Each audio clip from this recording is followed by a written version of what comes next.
Hey everybody, welcome back to the channel. Today we're discussing Shaquille O'Neal's recent comments on why he doesn't believe Rudy Gobert should be inducted into the same Hall of Fame that he's in. Now, despite Shaq's comments, Gobert had another outstanding regular season, helping the Minnesota Timberwolves secure the #1 defense in the league. His efforts earned him his 4th Defensive Player of the Year award, tying him with legends like Dikembe Mutombo and Ben Wallace. But despite these accolades, there's still a narrative about Gobert being an overrated defender.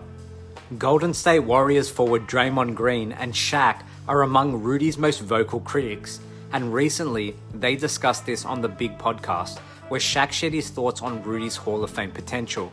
Shaq said, and I quote, "Dikembe Mutombo, 4-time Defensive Player of the Year, Hall of Famer. Ben Wallace, 4-time Defensive Player of the Year, Hall of Famer. Does that make Rudy Gobert a Hall of Famer? Isaiah told me that there are 2 Hall of Fames. There's a Hall of Fame for players like you, and there's a Hall of Fame for players like him." Shaq's point is clear. He believes that just racking up awards doesn't automatically put Rudy in the same league as other all-time great defensive big men. Mutombo and Wallace were known for their physicality and ability to guard the best players head-to-head, traits that Shaq feels Gobert lacks. The legendary Lakers big man went on to say that he believes Gobert is overrated defensively, and Green joined in by saying that he can't understand why Karl Anthony Towns has to defend Nikola Jokic in the playoffs while the Defensive Player on the Year is on the floor.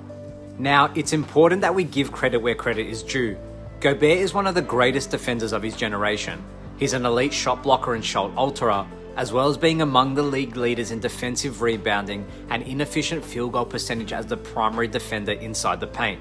However, critics argue that because he often operates as a help defender rather than guarding the opposing team's best player directly, his defensive prowess may be overstated. Shaq is particularly critical of Gobert's ability to guard elite big men and went on to say, "You're a defensive guy. Rudy Gobert won his 4th Defensive Player of the Year, but it seems to me he has problems guarding people. My thing about Defensive Player of the Year is a guy you can't score on. He has problems, especially in the postseason."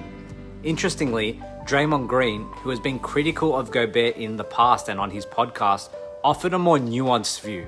He acknowledged that historically, Defensive Player of the Year has been awarded to those who get steals and blocks, but feels Gobert has improved in that area. Draymond said, and I quote, "I think Rudy has gotten a lot better defensively now than he was years ago. This year was the first time he deserved to win Defensive Player of the Year."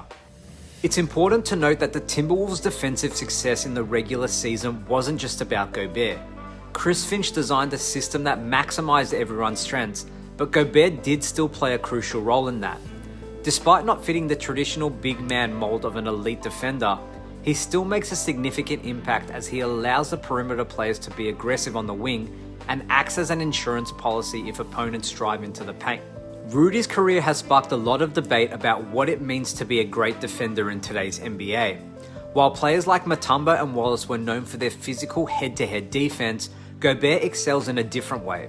His shot blocking, ability to alter shots, and overall presence in the paint make him a defensive powerhouse in his own right, even if this style differs from past legends. Now, Shaq's criteria for greatness, particularly on the defensive end, is more rooted in tradition and a confrontational style of play. He values defenders who take on the toughest assignments night in and night out, something he feels Gobert falls short of. This old school mindset is part of what fuels the skepticism around Rudy and makes him question his Hall of Fame credentials. So, what do you guys think?